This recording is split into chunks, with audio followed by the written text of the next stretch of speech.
उधार की जूती खैरात का नाड़ा, पर्दे मुल्ला ब्याह उधारा। आजकल इमरान खान श्रीलंका पहुंचे हैं और उन्हें बुद्ध याद आ रहे हैं। वैसे शायद वो भूल गए हैं जिस बुद्ध को वो याद कर रहे हैं, पाकिस्तान में उसी बुद्ध का और उसी बौद्ध धर्म का रोज अपमान होता है। चलो कोई नहीं, उल्टी गंगा पहाड़ चली। पर अब इसी पाकिस्तान ने अमेरिका से ये क्यों कहा है कि भारत से बचाओ, तो वहीं दूसरी तरफ बड़े ही शांत स्वभाव वाले भारत के विदेश मंत्री एस जयशंकर को बड़ा गुस्सा आ गया और ये गुस्सा भरी संसद में आया। और वो संसद थी यूएन की इस सभा में बौखलाए विदेश मंत्री ने खूब खरी खोटी सुना डाली। जानेंगे क्या है मामला। तो वहीं दूसरी तरफ भारतीय वायुसेना प्रमुख बांग्लादेश तो पहुँचे, पर बांग्लादेश के साथ कर दी बड़ी डील। एक ऐसी डील जो कहीं भारत को ही मुसीबत में न डाल दे, क्योंकि बांग्लादेश वैसे तो भारत का दुश्मन नहीं है, लेकिन उसे दोस्त भी नहीं कर सकते हैं। जानेंगे कौन सी डील हुई है। इसके अलावा बहुत कुछ, आइए जानते हैं इन खबरों को विस्तार से। आजकल आपने देखा होगा कि बड़ा ढिंढोरा पीट रहे हैं शांति का इमरान खान, विदेश मंत्री कुरैशी और उनके एनएसए। और बात अब यहीं तक नहीं रुकी है, शांति के लिए तो मरे जा रहा है पाकिस्तान। वैसे पाकिस्तान अब दिवालिया होने के कगार पर पहुंच गया है और इसके दिवालिया होने की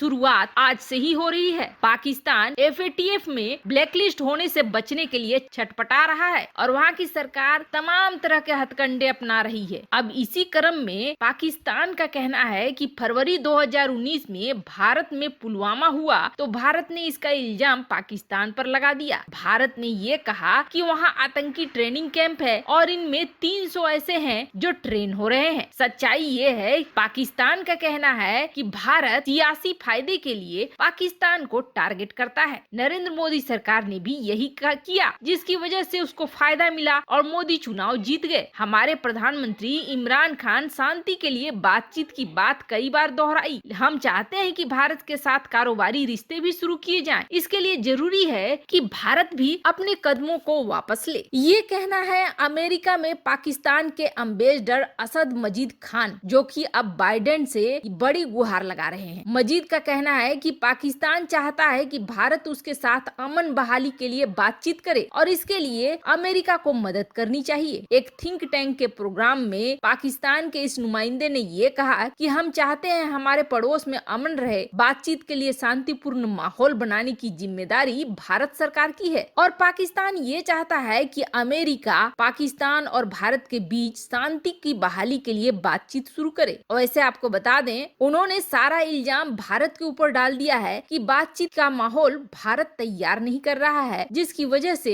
ये समस्याएं हो रही हैं। लेकिन भारत सरकार की तरफ से उनकी इन बातों का कोई रिएक्शन नहीं दिया गया, क्योंकि रिएक्शन तो 1-2 दिन में दिख ही जाएगा जब एफएटीएफ की रिजल्ट आ जाएगी। तो वहीं दूसरी तरफ भारतीय वायुसेना प्रमुख अपनी 4 दिन की यात्रा पर बांग्लादेश पहुंचे हैं। बांग्लादेश इस वक्त काफी खास हो गया है, जिसे चीन भी अपनी तरफ करने की कोशिश में है। तो बांग्लादेश का सबसे बड़ा, सबसे कट्टर दुश्मन पाकिस्तान भी इन दिनों बांग्लादेश के साथ अपने रिश्ते सामान्य करना चाहता है। हालांकि बांग्लादेश की तरफ से ये बयान बड़े झटके का काम करा था, जब उन्होंने ये कहा था कि बांग्लादेश कभी नहीं भूल सकता है कि पाकिस्तान ने बांग्लादेश के ऊपर कितने अत्याचार किए थे। खैर, पाकिस्तान के साथ तो दोस्ती नहीं हो पाई, लेकिन चीन जरूर डोरे डालकर बैठा हुआ है। हालांकि इन दिनों थोड़ा ध्यान से आप देखेंगे तो भारत की ये पड़ोसी भारत का फायदा उठाने से भी चूक नहीं रहे हैं। दरअसल ये छोटे छोटे देश बहुत अच्छी तरीके से जानते हैं कि चीन के साथ भारत की तनातनी है और जितना फायदा इस वक्त उठा सकते हैं वो उठाने पे गुरेज भी नहीं कर रहे हैं। वैसे भारत के पास भी चीन की काट के लिए ऐसा करना जरूरी है। यही वजह है कि भारत के कई मंत्री और कई बड़े पदाधिकारी इस वक्त विदेशों के दौरे पर हैं। पर बांग्लादेश के साथ भारत की एक बड़ी डील हुई है। दरअसल भारत ने चीन और पाकिस्तान को झटका देते हुए बांग्लादेश के साथ तेजस विमानों की बड़ी डील कर ली है और बांग्लादेश भारत से 45 तेजस विमानों को खरीदने वाला है। इससे पहले तक बांग्लादेश अपने हथियारों के लिए चीन पर निर्भर रहता था, लेकिन अब भारत ने उसके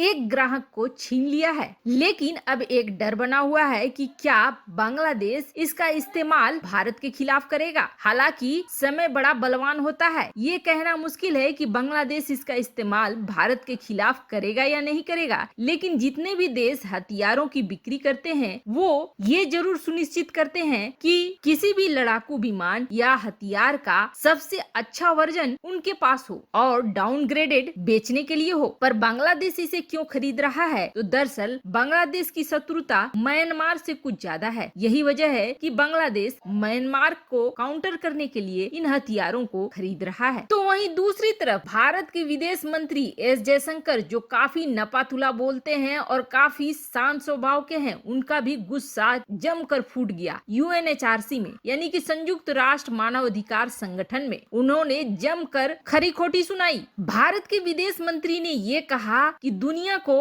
शक्लें देख देख कर काम नहीं करनी चाहिए, बल्कि जो गलत है उसे गलत ठहराना चाहिए। आतंकवाद कभी उचित नहीं हो सकता है और न ही इसको चलाने वाले देशों की तुलना पीड़ितों से की जा सकती है। साफ तौर पर उनका इशारा पाकिस्तान की तरफ था। उन्होंने कहा कि आज सबसे गंभीर खतरा अगर कुछ है तो वो है आतंकवाद। भारत काफी लंबे समय से इसको झेल चुका है और इसमें कार्रवाई करने में भी आगे रहा है, लेकिन ये पूरी तरीके से सफल तभी होगा जब मानवाधिकार से निपटने वाली ये संस्थाएं समझे कि इसकी तुलना किसी से नहीं की जा सकती है। जो देश इसको खड़ा करते हैं उसकी तुलना पीड़ित देशों के साथ तो बिल्कुल नहीं की जा सकती है। विदेश मंत्री ने कहा कि इस वक्त जिस तरह के हालात हैं, महामारी और आतंकवाद दोनों ने मिलकर एक जटिल व्यवस्था शुरू कर दी है। ऐसे में अगर इनसे निपटना है तो सबसे पहले तो यूएनएचआरसी को ही खुद में बदलाव लाना होगा और व्यवस्थाओं में सुधार लानी होगी। ऐसा नहीं होना चाहिए कि चुन चुन कर कुछ देशों पर कार्रवाई करी और कुछ पर नहीं करी। हालांकि रौद्र रूप विदेश मंत्री का पहली बार ही दिखा यूएनएचआरसी में, लेकिन एक ऐसा तूफान अब आ रहा है संयुक्त राष्ट्र संघ की संस्थाओं में जो या तो संयुक्त राष्ट्र संघ को बदल कर रख देगा और नहीं तो एक दूसरी समानांतर संस्था जरूर खड़ी होगी, क्योंकि भारत की बातें अब पूरी दुनिया बहुत ध्यान से सुन रही है और सही भी मान रही है, क्योंकि भारत जिन चीजों को उठा रहा है, जिन बातों को कह रहा है, वह सही भी है। इस पूरे भाषण में भारत का टारगेट पाकिस्तान और चीन जैसे देश थे। विदेश मंत्री ने बिना नाम लिए साफ साफ ये समझा दिया कि हर चीज को अब सुधरने की जरूरत है। वैसे आपको क्या लगता है, बदला हुआ भारत पहले की भारत की तुलना में ज्यादा शक्तिशाली है या फिर अब अपनी बात रखने से डरता नहीं है? कमेंट कर अपनी राय जरूर बताएं। जल्द मिलते हैं अगले वीडियो में नई खबर के साथ।